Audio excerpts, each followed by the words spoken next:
Hey everybody, it's Dr. Smith from Accomplished Health and Wellness here in Lawrence, Kansas. I don't know if I can say lovely Lawrence, Kansas, kind of hot. Yeah. And my sidekick, my trusty sidekick, Heather from Free State Nutrition. And so today we have this special concoction. She's always like, what is it? Okay, so this one is peach mangosteen Yes. and vanilla energy vanilla spice thing. Wow. Yeah, and so I was going for peaches and cream. What do you think? There's something else like sort of florally. There is. Yeah. I agree. Okay. Maybe that's what a mangosteen is. I have no idea what a mangosteen is. Right? So it's peachy. And vanilla-y, I definitely taste that. But Yeah. I don't know what that Also flowers. flower taste. It kind of okay. makes it a little bitter. Like maybe that's not the best combo. Well, live and learn. Mm-hmm. Right. Okay, people. Today we are talking about soy. And you know that I haven't always had the best thoughts on soy, but I learned a lot. So Yay. I may have different thoughts. So anyways, soy, our friend soy. Yeah. I feel like we should define what soy Yes, is, right? Because there's all kinds. Yeah. Yeah. Exactly.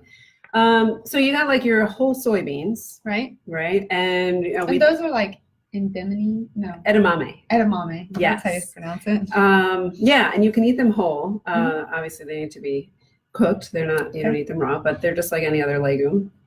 Then there's tempeh. I didn't realize it was a legume. Yeah, No, I know. yeah. It's a legume. I mean, it's kind of in its own little category because it's also the soy business. But yeah. And then you've got your tempeh, which is a slightly processed. But what's cool about tempeh is that it's fermented. Oh, right. Yeah. And so I learned my chair is like being weird. So I'm feeling major shorter than I am usually. Yes. I'm already short, but yeah. So tempeh. So I learned that fermented soy, the fermentation process actually breaks down the sugar and the protein molecules in it and actually makes it more easily digested. So yeah. Super cool. Yeah. So there's like a lot of protein in tempeh if you're, into getting lots of protein. Then there's tofu. I learned that actually. Tofu is more commonly known. Also more commonly. Comes in like a block. Yes. It kind of looks like wet cheese. Yeah. And I think a lot of people either are afraid of it or like had it one time and it wasn't any good and they're just like, oh, I don't do tofu. I understand that you can actually marinate tofu. Yes, and you should because it really doesn't have a lot of flavor by itself. Like it's nothing interesting. No. But it will take the flavor of whatever you put on it, and especially if you marinate. Yeah, that's what I've heard. For sure. And I do have some cool recipes that we're going to share later. Oh, from Chef Catherine Brown. Cool. So that's awesome. Then there's soy milk, of course, which is obviously processed. Yeah, I'm not so fond of those like soy milk, almond milk, and that. Like, have you ever looked at the ingredients on there? Yes. There's a lot of stuff in there. I mean, it depends on the brand. I feel of the like plant-based milks, because I do think that like cow milk, if you can tolerate it, is the best in terms of nutrition. But if you can't, it's kind of a bummer to not have milk in your life. So that's true. I appreciate that people want some kind of some other kind of form. Yeah. And I think soy is the next best thing. Really? I do. Okay.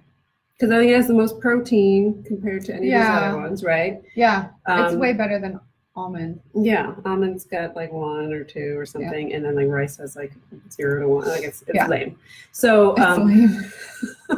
it's just like, white water as far as I'm concerned. But like soy milk, I feel like it's actually got some soy protein in there. Then there's soy flour. Obviously processed, but you can use it to, sort of beef up the protein of something you're making. Right. We sometimes mix it in with like pancake mix. Oh. Like when we're making pancakes, we'll put maybe 1/4 to 1/3 of the flour will be soy. Is that like by the what is it? almond flour, and what's the other big one that a lot of like paleo use? Almond flour and coconut flour, I think. Maybe. I mean, there's like all kinds of flours these days, right? There's like Bob's Red Mill. They come in those little containers, and they have like a million different flours anymore. I know. I didn't realize they had soy flour. Soy flour, yeah. Oh, I know. Then you get into your more like processed soy, which I think was probably where you were coming from. You got your like soy protein isolate, and this is where you're gonna find that in like your protein powders and protein bars, all your food. Well, like in stuff that they're trying to like beef up the protein, and it's like processed. Is that why they use it? Yeah. Yeah, like if you're, like a regular old granola bar isn't going to have it, but if it's like a nutrition bar or like a protein bar, then yes, they're going to put it in there to get the protein values up. Did you know, and I don't know, maybe were you going to talk at all about the cardiovascular stuff? Mm-hmm. Okay, so did you know actually that it used to be that they allowed the companies to say that this is a heart healthy bar, right? Because it was supposed to lower your cholesterol. Right. But so the original studies actually did show like that it was lowering your cholesterol by like your LDL specifically, your bad cholesterol, by 20%. Right. But then the follow-up studies did not confirm that. And it was more like 3%. So there is some lowering of your bad cholesterol, your LDL. But it isn't what they thought it was going to be. True. And I wonder if it comes from like this, like which source of soy you're getting, right? Like, is it these like well, that's what they were saying. Protein isolates. They probably have to do a whole lot more studies on it, but but what they did say was that it still is heart healthy, right? Yes, so it has like a lot of polyunsaturated fats, fiber, vitamins, minerals. Yes, all that and good complete stuff. protein, and a complete protein, which right? is cool for vegetarians. I mean, you don't need to get a complete protein because you can get complementary proteins from any other legume and rice, for example.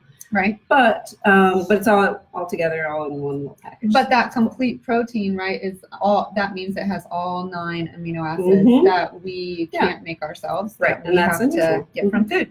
Right. Yes. So there you go. Yeah. It is heart healthy, but it's not as heart healthy as they thought. Right. It's true. It's true. But it still does. I mean, supposedly it still does lower your cholesterol by your LDL. Yes. And I think, I mean, what we know is when you look at cultures like Japanese culture, where it's like, it's a big part of a their staple of their right, and not nutrition. this protein isolate nonsense, but like the actual foods, like soy foods. So we're talking about soy foods. We can see that people who have them in their diet, have less chronic illness and heart health. Maybe it's the processing. Right. I mean, really, if you're worried about these like processed I worry things, about that all the time. Then don't buy a lot of packaged foods. I know, because like the ingredients list, every single one of them says include soy. Yes, they do. Jessica, we're talking about soy today. So, but that's the thing about packaged food is like, welcome, Jess. Can you really separate out, like, is it the soy protein or the hydrogenated soybean oil in there that's bad, or is it just that the fact that it's all processed, the whole thing, start to finish, is all the colors and processed all the other preservatives packaged up for you, preserving our liver. Yeah, so eat some whole foods, and you'll probably be all right. Right.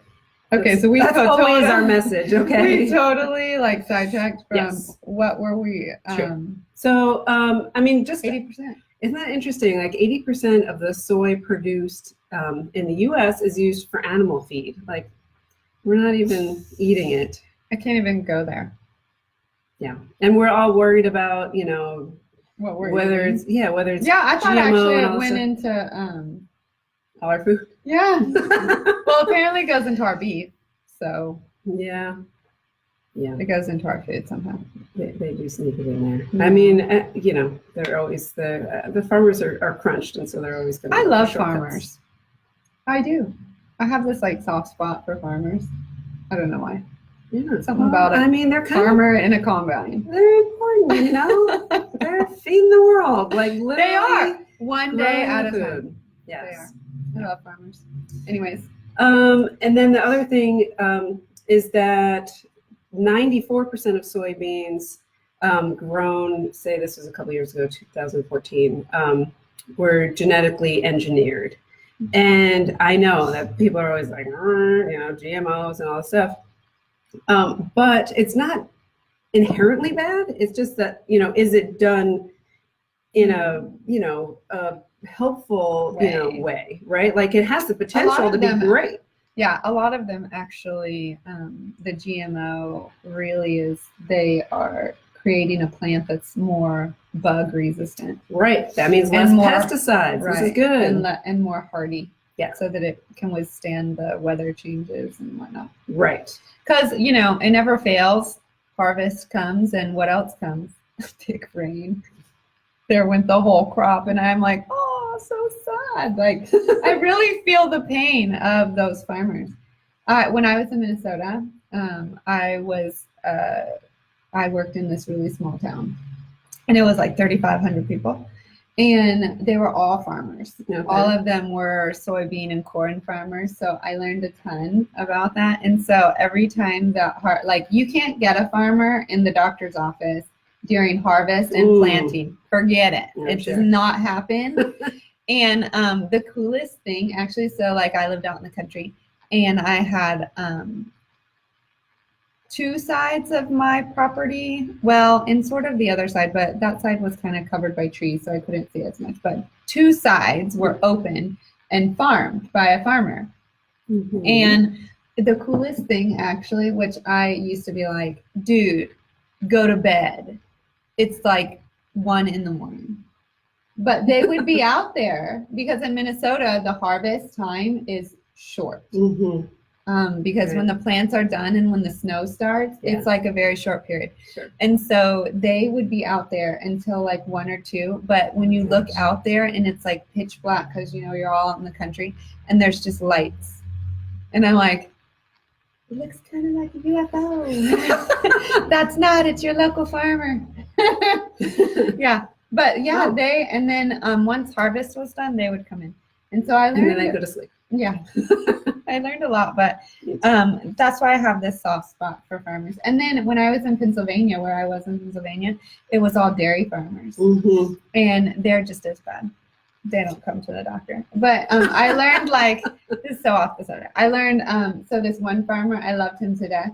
He was he would growl at me when he came in. Yeah. And then the first time I saw him, I was like, so what's going on with you? And he goes, I got a hitch in my giddy up. And I was like, I don't even know what that means. That's awesome.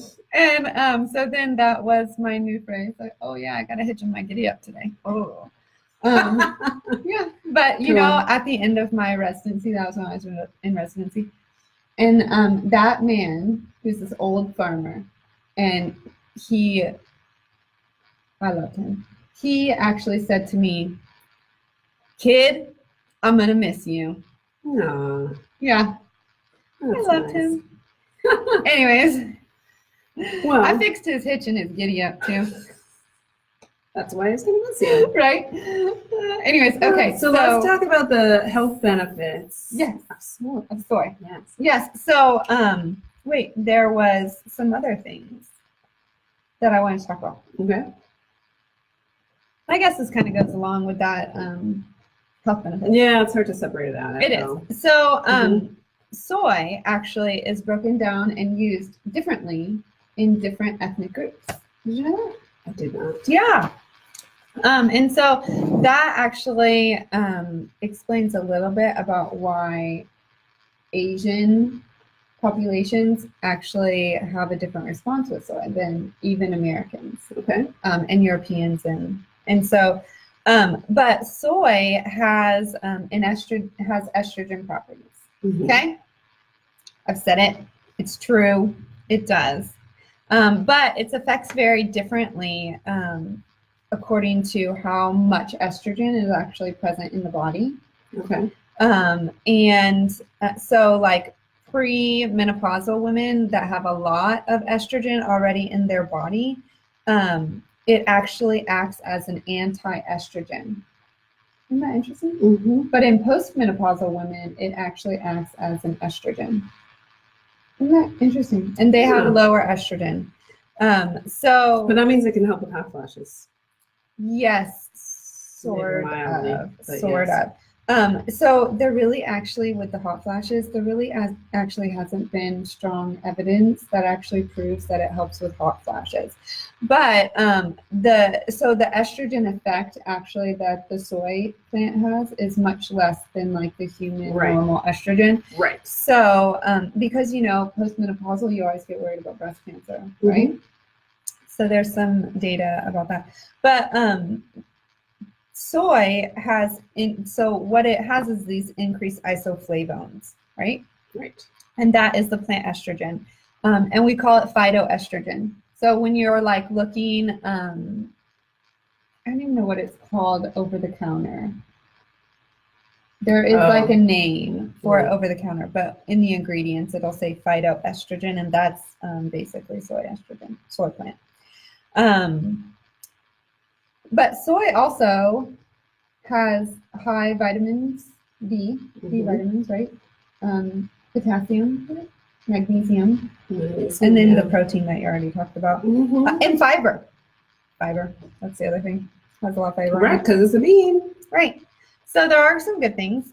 We already talked about being a complete protein.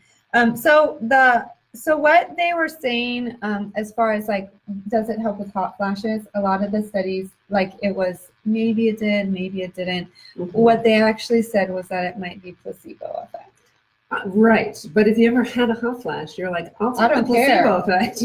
Right. But what they actually did see was that Asian women, women in the Asian population actually do have less menopausal symptoms than people in the US. So it actually may be, but they eat like a ton more of soy than we do. But it may be the type of soy even that they're eating. But they couldn't really say that it actually does help. But if it helps you feel better, do it. Yeah. It's not really going to hurt you. No, really, hot flashes are terrible. Hot flashes? I've never had one, actually. Not like postmenopausal hot flash. But I have listened to many women talk about them, and they don't sound pleasant. Have you ever had them? Have you? Oh, God. It's like burning from the inside. Yeah. Or have it at night, and then you wake up and you have the covers come off. Sheets. Yeah. Oh, I have had that actually after you have a baby, right? Yeah, exactly. It's similar. Yeah, and you're like, oh gosh, what happened? Yeah, and then you get cold, and so then the covers come back on. It's like a never ending. Yeah, it does. That's menopause right there. Yeah. Yep. I don't know how men put up with us. Maybe that's why it's called menopause. Please pause, men, so that you're just don't kill your woman. Okay, so anyways, breast cancer. So that's the next question is what does it do in breast cancer, right? Right. And what did you find? Well, I found that it does not increase risk of breast cancer. It doesn't. Even in postmenopausal women. Correct. And in some ways it might be helpful. Yes. So, because like I said earlier, phytoestrogens actually act differently. And so they don't always mimic estrogen. And so in some tissues, they actually block the effect of estrogen. And that's what they found in breast cancer was that it was blocking the negative effects of the estrogen, which I think is super cool. And there was like significant reduction in breast cancer and recurrence of women that had breast cancer, especially in the Asian population. What they found was that women that were American, though, they actually didn't need, they benefited more from a smaller amount of the soy. It was soy. So, versus like Asian women. But do you know why? There's a substance that is produced from it's like the breakdown of the isoflavones, and it's broken down in our gut by the lovely bacteria that is there, and it's broken down into this substance called equal. And it's the equal that actually blocks the potential negative effects of the estrogen. That is cool. Now you know. And you know what else it does? What? Potentially helps with joint pain, fatigue, hair thinning and loss, and memory problems, which you can get during your breast cancer treatment. The memory problems. I did read about that. Okay. The jury is out on that one. Whether or not it helps out. Yes. Right. It's all like really. Maybe it helps. Maybe those crossword puzzles and the word finds and all of that other Sudokus, that might help too. Right. So anyways. But again, none of it's going to be bad for you, so it's not. Give it a shot. The only thing is that if you have thyroid disease, it actually will interact with your thyroid medicine. So maybe that's not the best choice. But unless, of course, you have breast cancer, then who cares about your thyroid? But also, for the most part, you take your thyroid medicine on an empty stomach. And so if you give yourself like, a couple-hour window between your thyroid, I mean, you're supposed to anyway, because everything interacts with your thyroid. It's not just soy. Yeah. No. So it binds, everything binds. So you're probably fine. Like you don't need to avoid soy altogether even if you have thyroid. So you know what is really super cool? Soy actually has some benefit for men. Did you read that? Did not. Yeah. So soy is taken up in the prostate. Yeah. And or the not the soy, but the isoflavones. They collect in the prostate. And so what they have found, but the studies have been small, so more studies need to be done. But what they have found is there may be some evidence that it does decrease your risk of prostate cancer. Maybe. Cool. So, I mean, you're at least going to help your heart. You might as well do it. Your prostate. Maybe it'll help your prostate. And your breasts. I mean, these are all good things to help. That's right. Everyone wants that. Healthy breasts and a healthy prostate. Right. One or the other. All right. Anything else? So the other thing had something else to say about this thyroid. Although we kind of talked about it, that there's other medications too, and you want to separate it out. Sometimes people need a higher dose of their thyroid medicine. Yes. Yeah, that's just because it binds it up. But I could talk all day long about thyroid and thyroid medicine and what medicine you should be taking if you're doing thyroid, because there's a lot. Yeah. I believe it. It seems like such a simple thing. Oh, you've got thyroid, you take your pill, you're all done. No, that thing dabbles in every system in your body. And it does matter what medicine you take. So anyways, anything else that you can think of? So just kind of the potential impacts of soy. You've got cardiovascular. Yes. Right. You've got weight loss potentially. Yeah. Okay. Sure, because you're not eating. If you're swapping out, animal protein for soy, that's not going to make our farmers happy. Well, I don't know. I don't know. Some will be mad, some will be happy. I don't know. I don't eat to make the farmers happy. I'm just going to tell you that right now. I'm glad they're there and they're making our food, but I'm not going to eat based on what makes them happy. So the cholesterol, we talked about lowering the LDL, the bad cholesterol. Right. Potential prevention of certain cancers. Yes. So, and then, we've talked about the, so and I think you kind of said this, but it was that the soy,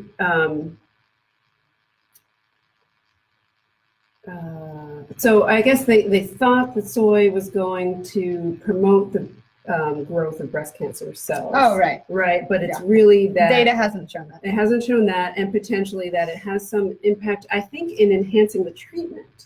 Well, yeah, it doesn't. It definitely doesn't have any negative effects on the tamoxifen, which is what you usually take, and you'll take that for like 5 years after. And it does not have any negative effects. What they have found in both groups, like Asian and non-Asian, is that there is a decreased recurrence of breast cancer when they increase their amount of soy. So, you know, that's all good things. There is also a lower instance of breast cancer, especially among the Asian population. So, you know, those are good things for sure. And maybe it will help you with your hot flashes, which actually wouldn't be such a bad thing. And you don't have to worry about your breast cancer. Right. Right. And I think that's the biggest thing that people are afraid of. Like when I talk about, you know, alternatives to cow milk, and the first thing I suggest is soy, and people are like, oh, I don't want to drink soy. And it's not, there's really no reason to be concerned about soy, and it has a lot of potential to be beneficial. Yeah. So like the only thing I didn't read about, and I actually got all my information from Harvard website. They had this great article about the health benefits of soy. And the only thing that I didn't read about was uterine cancer and ovarian cancer. So I have no idea what happens there, you know? Right.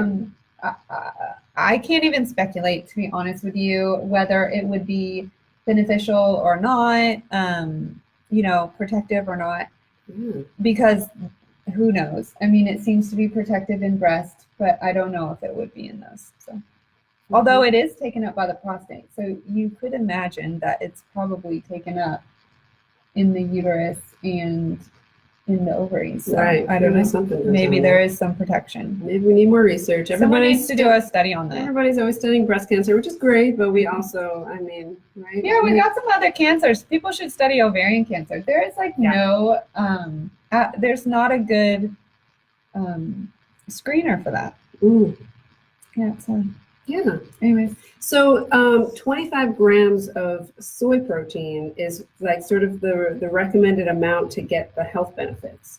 And that equates to like 2 to 4 servings of soy a day, which sounds like a lot. But if you think about 2, like that shouldn't be too hard to get. Because say, you know, you drink a glass of soy milk, like maybe you put it in your cereal or your coffee, or both. Have you tasted it? I drink it every day. Is it good? I think it's delicious. I'm going to have to try it. You know what's really good is the chocolate one. But I like the vanilla. It's not going to taste like cow milk, right? Right. No, I wouldn't expect it to. It's different. Like the plain. I bet even its texture is different. Yeah, it's a little bit different texture, a little bit of a different flavor. So you really have to like, you know, don't expect cow milk. Yeah, I won't. Try the plain if you really, you know, don't want to have any added sugar. I personally like vanilla. Okay. I thought you said you like chocolate. Oh, I do, but I mean like on a daily basis. Like I don't put that in my cereal. That's like your treat. Right, like milk in my cereal, please. Exactly. Sounds good to me. Yeah. My son would love that. And you know, we talked about like you want to limit the processed versions, like the soy protein isolate and like the hydrogenated soybean oil, which I think is like, you know, being less and less put into our food. Because of trans fats. And when you read hydrogenated, that equals trans fats. And so I believe actually wasn't there something out recently that said no more. It's not allowed. So. So it shouldn't be there. Yeah. Unless you have some old stuff in your house. Which is yeah. I mean, I don't know what they're gonna substitute it with, but I know. Probably something that's also not good for you. So the things that you do want to focus on, like we said before, would be tofu, tempeh, soy nuts, which don't get a lot of play, but like they basically look like peanuts. So they're roasted and they're just like they're peanuts but a little smaller in size. Interesting. And they, you know, they taste like a nut. Okay. And then there's soy milk, there's edamame. Those are kind of your main like, you know, soy foods. Okay. Versus, you know, soy protein added to a processed food. Okay, you know, to use once in a while. Or like if you for some reason need to have protein powder. I don't know why. A lot of people like protein powder. I can put it in shakes. Do you know, here's the thing though. You have to watch the amount of protein that you have in your system because these high protein diets, they clog up your kidneys, people.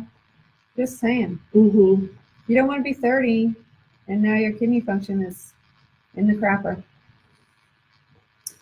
I mean, there's a limit. Like you only need so much protein. It's really true. It is true. Anything else that we got? I think that's it. And I do have some recipes. We will list those. Yeah, Chef Catherine Brown, and she's got a Facebook page called A Seat at My Table. Oh yeah, and I Seat at My Table. Yes, I like that. Check it out. So the ones that we'll post, there's rice noodle bowl with baked tempeh, and then there's smoky tempeh with apple bites. Then there's this autumn salad with grilled figs, but she assured me that there's tempeh in it, just not in the title. Okay. And then there's tofu scramble, which is cool because you can use tofu as an egg substitute. Yeah, for people who are either allergic or they're vegan. You can still. Some people really don't like to eat eggs. And so tofu scramble, again, change your expectation, a little different, but it can do it. I'm going to try it. Every so often, I don't want an egg, so I'll do tofu. There you go. All right. Yes. So we will list those. And so what are we going to talk about? Yeah. I have this great article over there, and I thought that might be a good one to talk about. What do you think? Sure. Yeah. Okay. Love it. So next week, we are going to talk about nutrition in toddlers. That's actually a good one, I think. And so, yeah, that's what we're going to talk about. And it's going to be on Wednesday. And it's going to be on Wednesday, maybe. Hopefully. We will decide when it's going to be and let you know. If it's, it'll be on Wednesday unless we decide something different. Okay. And then if you have any questions, you know the drill. Always just ask. And you can find us everywhere. And if you have questions for Heather, or you want to meet with her, you can always get us through Facebook. You can get us through YouTube. You can get us through our websites. I mean, we're everywhere, people. Yep. And we hope that you have a good rest of your week. It's hopefully it's supposed to get cooler, I think. Really? Yeah, I think so. Fingers crossed. I hate this one. I'm ready for fall. Anyways, all right. We will see you guys later. Thanks for joining us, and hopefully we'll see you next week. Bye. Bye.